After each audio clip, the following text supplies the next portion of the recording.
to another episode. Okay, so in this episode, I want to continue the tips, okay?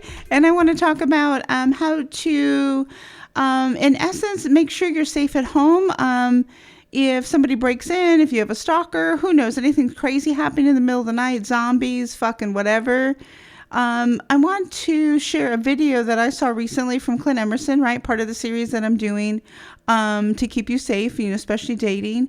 And his is how to make your nightstand safe, right? If you think about it, you're asleep. We sleep like a third of our life. Some of us a little bit more. So there's tricks and trades to make sure that when you're asleep, your nightstand will keep you safe, right? Okay, so I'll talk about that in a second. But I want to start talking about first date number 22. Okay, so obviously this is a little bit of a throwback. When I started thinking about the nightstand and stalkers and the whole bit, and by the way, right, so I have been on 61 first dates thus far, right? It's just over a calendar year. I have not had any stalkers. I haven't felt any moments of where I thought somebody was going to kill me. I don't feel like I met any serial killers, psychopaths, what have you. And if I did, they hit it well. I don't know. But I've been very safe, right? But when I started thinking about like the nightstand safety, and it's kind of like a go bag, right? If anybody's ever put together a go bag, which I think is just fun to do, just the planning of it is fun. Anyway, it kind of made me start to think about this like one fucking date that I had, right? Okay, so first date number 22. This is throwback, but I think it applies because I think the guy had the potential to be a stalker. I think he was for his ex. I don't know. You guys tell me what you think, but okay. So of course we met on a dating app, Tinder. Of course, Tinder is still my fucking favorite. Tinder will probably be my favorite till like the end of time. Anyway, so we met on Tinder. We did a video call right away. We laughed a lot. I thought he was like really cute. He owns a gym, which is somehow some way fucking oddly my type. Anyway, he owns a gym, CrossFit style, right? Anyway, so we met at Seneca Lake. There's a bunch of like wineries and breweries around Seneca Lake and this part of New York, which is fucking gorgeous. But anyway, so if you go into Seneca Lake, there's just like a ton of wineries, right? So we met at one on the top, and it was awesome. We drove it, and we met there. It was a beautiful fucking day. I was in my usual like fucking grunt tee and shorts and flip flops, whatever. It was a fucking great day. Anyway, so we got along really well. Of course, it's hard to not get along with someone when you're sampling like fucking delicious wine, right? But, we had wine. We drove to a couple of wineries and then we pretty much just sat and hung out. And one of them was fucking beautiful, like view on the lake. Anyway, so it was a good date. We had like a little bit of food, to go with our wine. The conversation was pretty much nonstop. I had a lot of fun. The guy was cute. We talked about workouts a lot. And then all of a sudden, like fucking like a light switch, he started talking about his ex. And I'm okay with that because remember, this is first date 22. I was still pretty tender about my ex as well, right? So I was like, don't judge him. Typically, it's a red flag, right? If you go on a date and somebody keeps talking about their ex, negative or positively, just to bring it up a lot is kind of a red flag, right?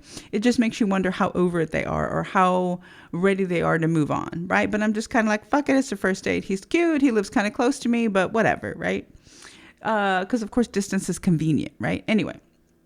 So not that I'm opposed to long distance, but fuck, if somebody lives next to you, I mean, that's nice. Anyway, so he kept talking about it, his ex, a little bit negative, a little bit positive.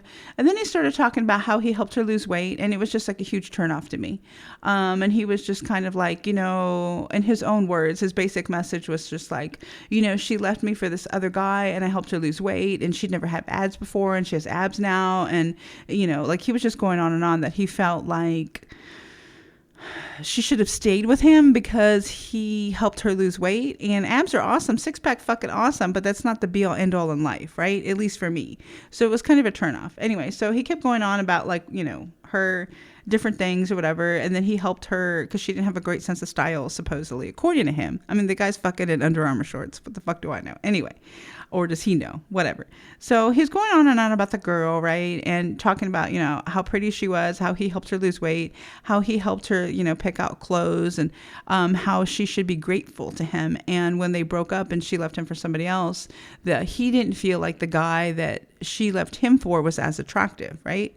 So I was just kind of trying to make jokes, and because it's just my personality, right? And all of my jokes, because I'm fucking hilarious, come on, guys, right? You guys fucking know I'm hilarious. All of my jokes just kind of like bounced off him. And I'm like, okay, let it go. It's the wine, right? Like we've had a lot of wine at this point. Anyway, so we inevitably changed the subject, started talking about other things, and it was fine. So at the end of the date, it was fucking like 8 hours or so at this point. Like at the end of the date, when we're going back to the original winery, going into our cars to go home, making sure we had water, coffee, the whole bit or whatever. He's just like, hey, so it was a great day. I'd like to see you again. I'm like, yeah, sure, we can talk about it. At this point, I hadn't decided if I wanted to see him again or not, right? So he like leaned in and like for like a really nice hug. And then he was like, do you mind if we take a selfie? And I'm like, what? That's kind of weird to me. Like I'm a photographer. I love selfies. I love like photographing my dog with my phone like every fucking 5 minutes. But I feel like at a certain point on a first date, could be me, but it's awkward, right? Because we're not really friends. We're certainly not a couple at the end of a first date. So I felt weird. I was like, well, I don't know. And then plus it's just social media. I just don't know. I don't know how I feel about this, right? So then he was just like, yeah, I just want my ex, and he named her like full name, right? He was like, I want so-and-so to see me with you in a selfie. So can you like pose with me cheek to cheek? And I was like, no. And I don't know. Probably not a big deal. I probably should have done it because his reaction was not happy that I said no, right? But I also feel like, fuck, I'm going to be 50. If I don't want to do something, it's okay for me to say no, right? Like I grew up in an era where females were people pleasers. At this point in my life, if I don't want to do something and you're not in charge of me in the army, I'm not going to fucking not do it if I don't want to do it, right? Anyway, so I didn't pose for the selfie. We had a few awkward conversations after the date, but we never saw each other again. So I don't know if maybe he was just so upset. I don't know. I don't know if maybe he saw like an image of her on social media or something. We're together. Like, who knows? Like, who's really going to ever fucking know? It's probably not fair for me to call him a stalker, but I feel like if you've broken up with someone and you're very concerned of what they're doing on social media, or more importantly, you want them to see you on social media. Because remember, this guy told me that the girl left him for somebody else. So it's a huge red flag. And it just makes me sad that he was just so concerned of what she would see, right, with a photo of me, which is just some random girl. So like I just didn't feel good about it, and I didn't like it, and it got me thinking about just like safety, right? Because I always feel like safety is a big deal, which is why I'm doing this series, right? The whole just the tips, right, is because I want everybody to be safe. Like I've talked about before, how to screen somebody, right? If you meet them on an app, right? Try to get their real phone number, try to see them on video, all right? Because you want to make sure that whoever you're talking to is the person that they're portraying themselves to be, right? So I've been on dates before where a guy says he's like taller than he is, says he's leaner than he is, says whatever, says he's like younger than he is. I mean, different things. I get it. You want to put your best foot forward when you're going on a first date, but I want to fucking see the person I'm dating, right? And I also think that leads to safety. So at this particular date, right, we was a winery, we met. I had plenty of water in my Jeep. I had some energy drinks. I knew that I wasn't that far from home. So I knew if I had too much wine, I would just sit and wait and hang out or whatever, right? I'm lucky I have a lot of friends, so I could have just bullshitted with somebody until I was sober, but we were fine, right? As far as safety. We both drove home and we were okay. But the reason I think about him with safety is because I felt like if I had taken the selfie, right? I know this is being fucking dramatic, but if I had taken the selfie with this guy that I barely know, right?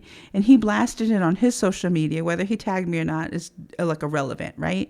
Because people can fucking find you on social media, right? With photos, whatever. So my whole thing was just like, now that I think about it, and the reason I think about it because of this episode is, what if I had taken the selfie, right? We pose for the selfie. I play up to what he wants and we pose cheek to cheek, right? and his ex sees this, and his ex is not a sane person, or who knows the dynamic? You never really fucking know, right? When somebody tells you their story, you only know their side, right? So what if she's like a fucking like crazy serial killer stalker? I could be like the fucking innocent person of fucking Boys in the Hood, just walking down the street with him, and bam, I get shot, right? So I don't want that. Like, fucking who wants that, right?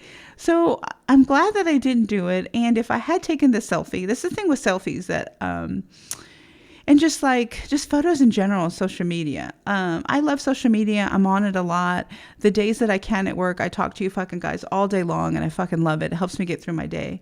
But the thing about social media is it's not real, right? So if I had taken this photo with this guy cheek to cheek, the female had seen it, it had gone poorly, bad things could have happened to me, and I would basically just be the innocent bystander. So if you're ever in this situation, just think twice about it. I would say don't do it. I just don't think it's worth it. But that's just me. So assuming this female had been a fucking serial killer stalker, or he was a stalker serial killer, or they both were, right? If they both were, then fuck, they're fucking soulmates, right? But either way, I'm not going to be around either of them, obviously, right? So it got me to thinking about nightstands and safety. And of course, I've mentioned Clint Emerson and 5'11" and the series that he did, which is fucking awesome. So the thing that I like about it, and of course I'll link to the video again, is he's just explaining the obvious, right? Most of us spend a good portion of our life in bed, right? So the estimates are like 30%, depends on the person, age, gender, whatever, right? Your lifestyle. But if you think about it, it makes sense, right? So I have like a cute little nightstand that looks kind of like a metal piece of artwork. It doesn't have any drawers, right? But I do have a little basket that slides under my bed, right? And I have like one of those, well, I think super cute, low to the bed ground beds, right? So I have like a little basket under there. And in the little basket in my nightstand is a knife. There's extra keys to my Jeep. There are a flashlight, and there are a couple things that I think that will be helpful for me, right? So I have like an extra leash, for Ike. It's a short one, in case, we do have to run, right? And Ike is a guard dog. Something happens in the middle of the night. The flashlight could be a fucking weapon, right? You could hit somebody with a fucking flashlight. You could blind the fuck out of somebody with a flashlight in the middle of the night. You can run. So my whole thing is, if I have to run in the middle of the night, if I'm not in a situation where I can fight in my bed, which sounds so weird, right? But if somebody's breaking in, whatever the scenario is, I want quick access to things, right? So in the perfect world, you're going to have like your phone that is not on a plug. You're going to have your phone that's like on a wireless charger, right? So that way, if you do grab your phone, you're not like fumbling with the cord.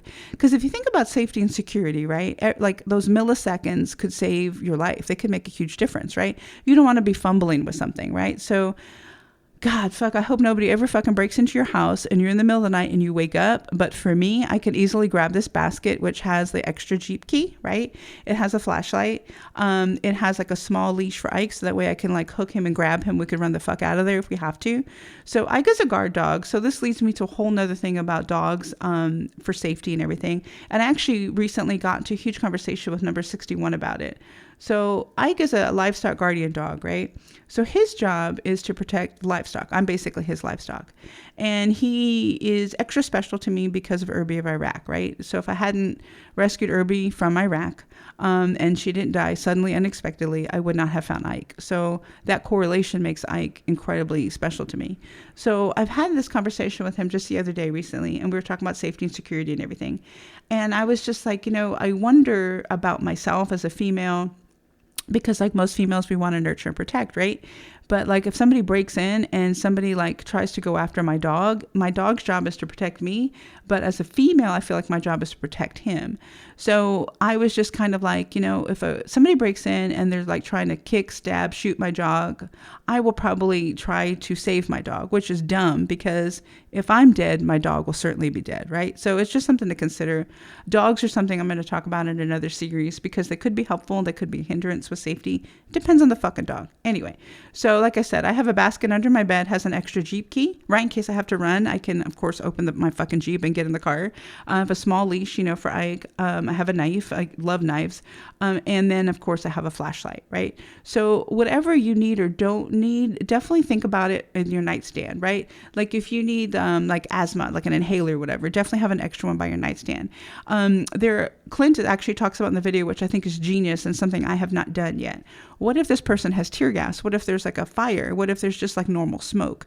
So there's different like pieces of cloth that he has in his nightstand in addition to his quick to open gun safe, right? So my hope with this episode is that you just start to think about, if you are asleep, do you have a plan to exit, and do you have a plan to exit safety, right? So my Jeep is pretty old school. I don't have an emergency alarm on my key, but if you do have an emergency alarm on your key, holy fuck, if you have that in your nightstand, I mean, we're definitely in the day and age where most people like ignore fucking car alarms, but holy fuck, if you have that alarm and you're fucking firing that repeatedly, especially in the middle of the night, I know my neighbors would be like, what the fuck, right? So definitely keep safety in mind in all regards of your life, especially with dating. I encourage you to take a look at your nightstand and find ways that could aid in escape if you need to, or aid in prolonging your life through like smoke or tear gas or what have you. There's different like, tips out there. All right, guys. So if you have any questions or concerns, critiques, what have you, please continue to reach out to me. I actually updated my personal Facebook page a little bit more so I could turn that into more of a public page. And I've been in jail fucking a lot in Facebook. So I actually started a second page for like my personal friends. So, anyway, if you have any questions or concerns, critiques, what have you, please reach out to me. My YouTube channel is still the easiest. Some of the directories are still great. I am definitely enjoying this series. I'm in love hearing from you guys. Remember, I am here, and